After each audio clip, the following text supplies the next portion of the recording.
Hello sports fans, welcome to Super Sports Central. Today, we're going to be going over Week 2 UFL Power Rankings. So we'll start off by briefly recapping what happened in Week 1. And in Week 1, we saw the Stallions beat the Kings 15-12 in the season opener. We also saw the Battlehawks beat the Defenders 16-10. The Renegades destroyed the Gamblers 36-17. And finally, the Storm beat the Aviators 23-16. But getting into this week's rankings, beating things at 8, I've got the Gamblers.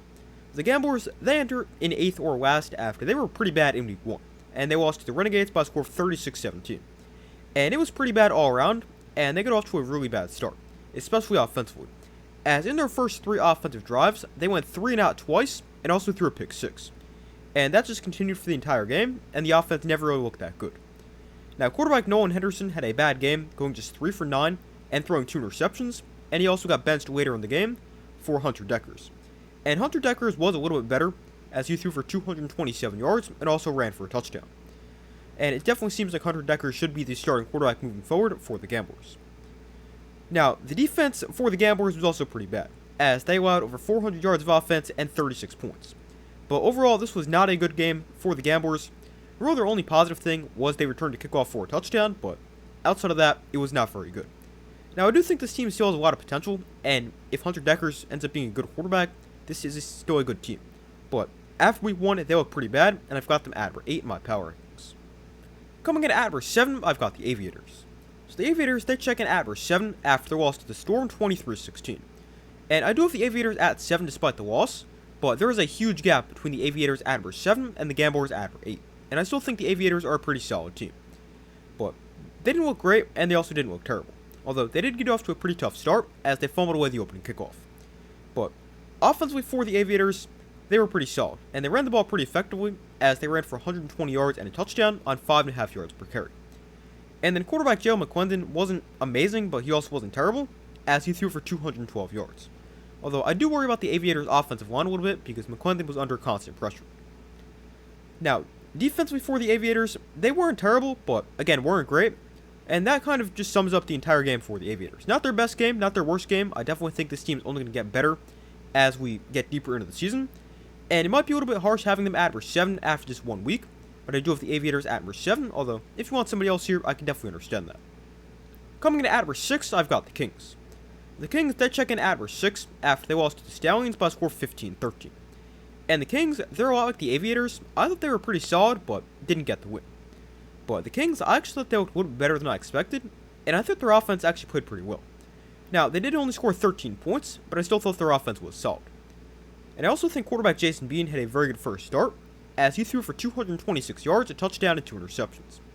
Now, obviously the 2 interceptions aren't great, but one of the interceptions isn't really on him, and I still think he threw the ball very well, especially deep down the field. And then receiver Lucky Jackson, he also had a great game, as he caught 6 passes for 73 yards and found the end zone.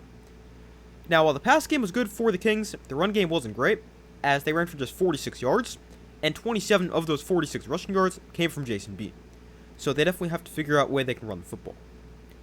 And then the defense for the Kings, they were pretty solid, and only allowed 15 points, and gave the Kings a chance to win the game late in the 4th quarter. But the Kings, they didn't win their first ever game, but looked pretty solid, and I definitely think this is a team that has a lot of potential, and they look pretty good for a team that was picked to finish among worst in the league. And I actually had them as the worst team in the league coming into this week. So, they look pretty solid, and I've got them at 6 after Week 1. 5, I've got the Defenders.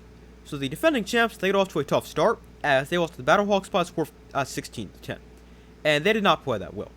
The offense for the Defenders was pretty bad, scoring just 10 points, and a big reason why was the offensive line, as Jordan Ta'amu got sacked 7 times. And that is a major problem for the Defenders. Now, they were playing against arguably the best pass rush in the UFL, but it's still concerning when your quarterback gets sacked 7 times. And protecting Jordan Ta'amu last year was one of the biggest strengths for the Defenders when they won the championship.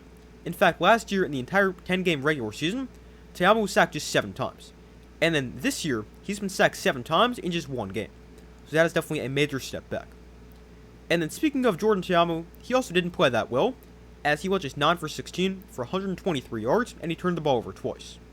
But this is a Defenders offense. They still can be really good, but they're going to need the offensive line to play a lot better. Now, the defense for the Defenders was pretty good, only allowing 16 points, but overall, this wasn't a great game for the Defenders. Really, the only positive thing is they did kick the first 4-point field goal in football history, but outside of that, there's not many positives, and I've got the Defenders at number 5. Fourth, I've got the Storm. So the Orlando Storm, they check in at number 4 after they beat the Aviators by a score of 23-16. And I thought this was a pretty good game for the Storm. They got off to a good start as they forced a fumble on the game's opening kickoff, and they scored a few plays later, and they never trailed in this game, and at one point they were up 23-9. Now, they did let the Aviators back into the game, but the Storm defense, which was pretty good all game, was able to get a stop to seal the win. And then the offense for the Storm, they also played pretty well, and I think quarterback Jack Plummer had a great debut, as he threw for 240 yards and a touchdown while completing 77% of his passes. And then running back Ja'Shawn Corbin, he also found the end zone twice, and receiver Elijah Badger, he had 127 yards on just 4 catches. But I think this is a pretty good performance for the Orlando Storm. They got their first win in franchise history, and after the win, I've got them at number 4. Third, I've got the Battlehawks. The Battlehawks, they're number 3 after they beat the Defenders by a score of 16-10. And I don't think the Battlehawks, they were great, but they did enough to get the win. Now, the Battlehawks, they won this game because of their defense, and their defense was insane, as they allowed just 10 points, 153 total yards, 3.3 yards per play. They also got 7 sacks and forced a couple turnovers. But this was an absolutely dominant performance for this Battlehawks defense, and this defense looks like it could be the best defense in the UFL. Now, the offense for the Battlehawks wasn't great, wasn't terrible, but quarterback Brandon Silvers did what he had to, throwing for 198 yards and a touchdown, although the run game was not too effective, which is 64 yards and 2.3 yards per attempt. But the Battlehawks, not their best win, but good enough to beat the defending champs, and after that, I've got them at number 3. Second, I've got the Stallions. So the Stallions, they're number 2 after they beat the Kings by a score of 15-13. And the Stallions, they're a lot like the Battlehawks. I don't think they played their best game, but it was good enough to get the win, and they were led by their defense. But the offense for the Stallions, I thought they were a little bit better than the Battlehawks offense was, but still nothing amazing. But Matt Corral was okay, throwing for 208 yards and the game-winning touchdown to Justin Ross, and receiver Jaden Mickens had a great game with 9 catches for 103 yards.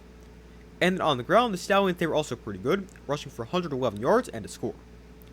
But as I said before, the defense is really what won this game for the Stallions, as they were great, as they allowed just 13 points, and they forced 3 turnovers, and one of them was right at the goal line late in the first half to keep the Kings out of the end zone. But the Stallions, they got the win. Again, I don't think they played their best game, but they got a win against a decent Kings team, and I've got them at number 2.